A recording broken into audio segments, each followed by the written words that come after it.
And as I'm sure you probably know, books take time to write. For about a year before I met Jim, I'd been kind of mulling over a book idea of my own, and it would be about London, but specifically the kind of invisible science and engineering that keeps that great city moving. This late night email, I think it says morning, but I live in New Zealand, so time zones are complicated. But I got this email from Jim. It said that the editorial board had selected my proposal and the book was a go. I was given 2 years to write it. Very exciting. This little business, which is all it was at the time, was initially called No Lab Coat Needed. And I still kind of like that name, even though I self-drafted the logo. Left a lot to be desired. Initially, I focused only on writing and editing services. And I was working with individual scientists, research labs, universities, startups, engineering companies, all that kind of stuff. And I also started working as a freelance science journalist. Now, to be clear, I would advise strongly against writing a book at the same time as launching and building a business. On paper, it was not a good move. Those 2 years were genuinely some of the hardest I've had. I lived in my overdraft. I was living from invoice to invoice. But I and my now husband, we made it work. It was published 9 years ago.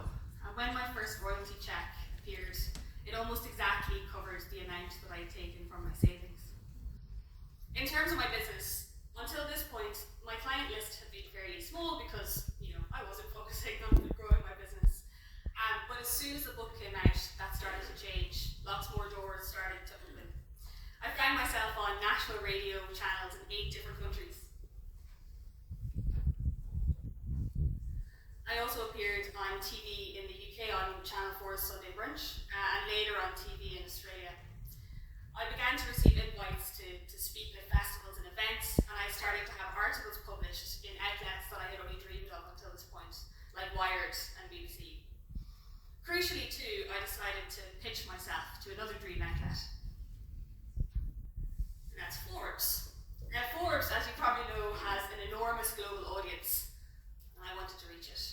So I approached the science editor and said, hey, I've written this book about the science and engineering of cities. I'm writing at least one story a month for Forbes ever since, so for the last 9 years. And as well as being loads of fun and challenging, that column has led me to even more business opportunities and clients. It also continues to introduce people to my first book. Ultimately, that early, terrifying investment that I made in my own business more than paid itself back. But I was starting to realize even then that something needed to change.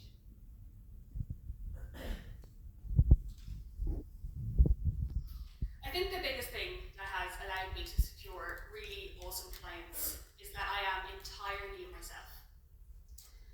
Yes, there is, of course, a professional version of me and the version that my family and my friends see, but I used to try to be less, to tone myself down and to be more neutral and more palatable. And this started way back at university. I was often the only girl in the lecture room, the only girl in the lab, so I just didn't want to stand out any more than that. And this is ridiculously silly in hindsight, but I felt like I needed to look and behave a certain way in order to be taken seriously as a physicist. I wore very plain clothes, I wore glasses that I knew didn't suit my face, all in an effort to blend into the background. Work-wise, I just kind of hunkered down and kept quiet.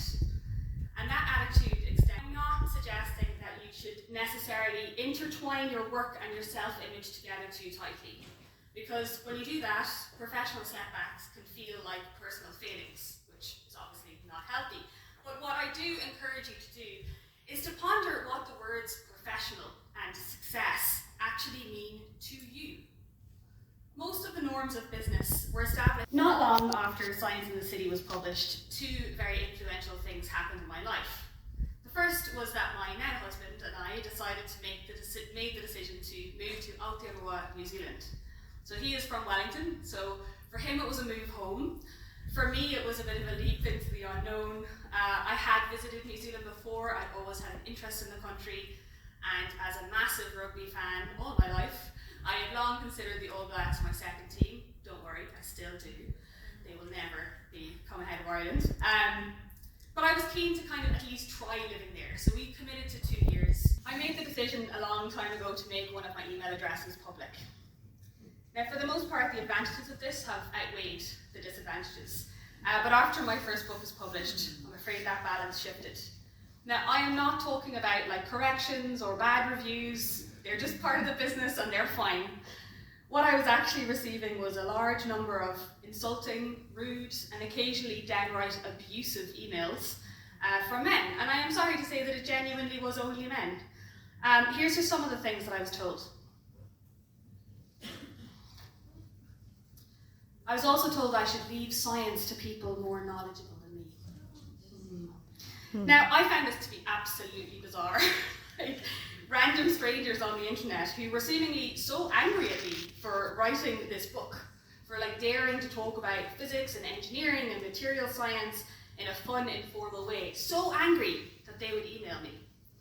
Now, I'm a really tough cookie, and these days this would just be like water off a duck's back. But at the time, some of those emails hit a nerve, especially those that kind of echoed my own insecurities. Like, for example, I wasn't currently working in a lab.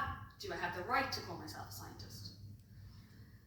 I also decided not to tell anyone about these emails. Not my friends, not my partner, thinking that I would be fine.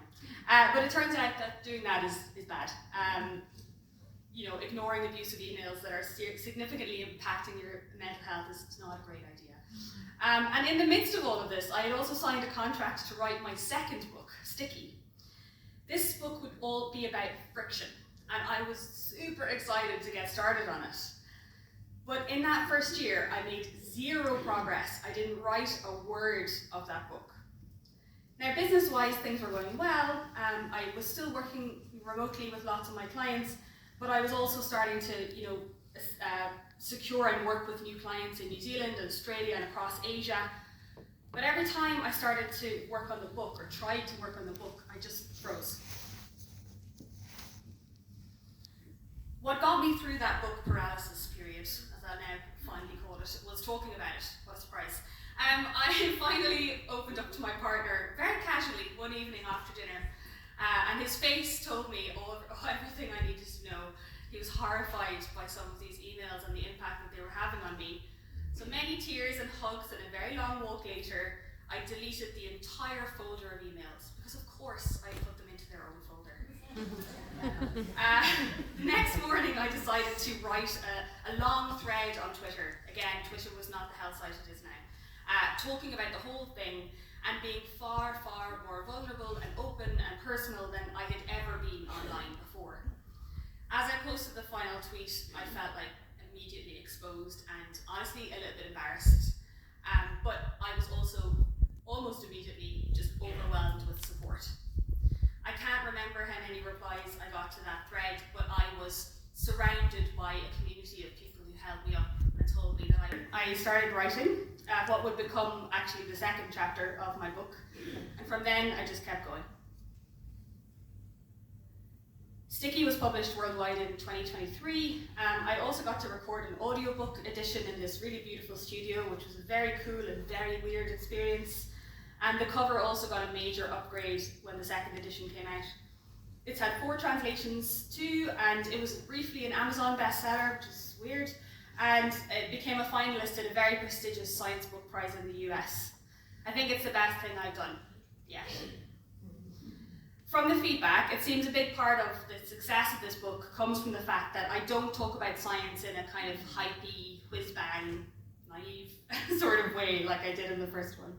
It's much more nuanced and it goes into greater depths, but I've been assured that it is still very accessible. It's full of stories that feature interesting people doing fascinating things. Yes, of course, there are lots of scientists and engineers in there, but also artists, historians, and even professional ice makers. Of the 43 people whose interviews I featured in Sticky, 22 of them were women, 10 were people of colour, and that is something I intend to do better on in the next book. Sticky felt like a defining moment in my career. It was a culmination of all of the things I cared deeply about. It's a true representation of. Like Science in the City, Sticky also led to more opportunities for my business. I started to become a teaching fellow at Victoria University of Wellington, and I began to do science news segments on Radio New Zealand. I began to give more public talks, and I also started to get more high-profile corporate talks, including Google in California. I appeared on some of the biggest science podcasts on the planet, and just between us, I am also pitching a short TV documentary series based on Sticky, so please keep your fingers crossed for me. While writing it, I was also expanding my other business offerings. So I started to run training courses on science communication and science writing, and I've delivered these online and in person to people in 19 countries. And next week I'm heading to Germany, number 20, to run a full-day storytelling workshop there at a research institute. I now develop and deliver communication strategies and campaigns for science and engineering companies. And my main client for this sort of work at the moment is the Measurement Standards Lab of New Zealand, which is the equivalent to the research lab I worked in the UK. And after several years of delivering kind of standalone projects for them, I recently signed a much bigger contract, a renewable contract, to run their comms, run their science communication activity for the next year. And it's already having an impact. Just before I left New Zealand to come here, the lab director appeared on the biggest breakfast TV show in New Zealand. It's the largest platform the lab has ever had. I've also been busy growing my team. So for larger projects, I now call on this group of excellent humans who also happen to be brilliant videographers, editors, graphic designers, and junior writers, because I want to make sure that I deliver the best quality work for my clients. I recently rebranded and worked with a very cool illustrator to make a dynamic logo, which you can see here, and you might have spotted on some of my other slides. I still find it a bit weird having my own name in my business name. I'm still getting used to that. But you know, the branding feels much more, I don't know, me, I suppose, much more positive. It feels good, so I just need to get over it. But now that I'm in my 40s, my relationship with work is changing. While I'm still very hungry for success, we deserve to be the heroes in our own story. Sure, what else would we be doing? Thank you very much for your time.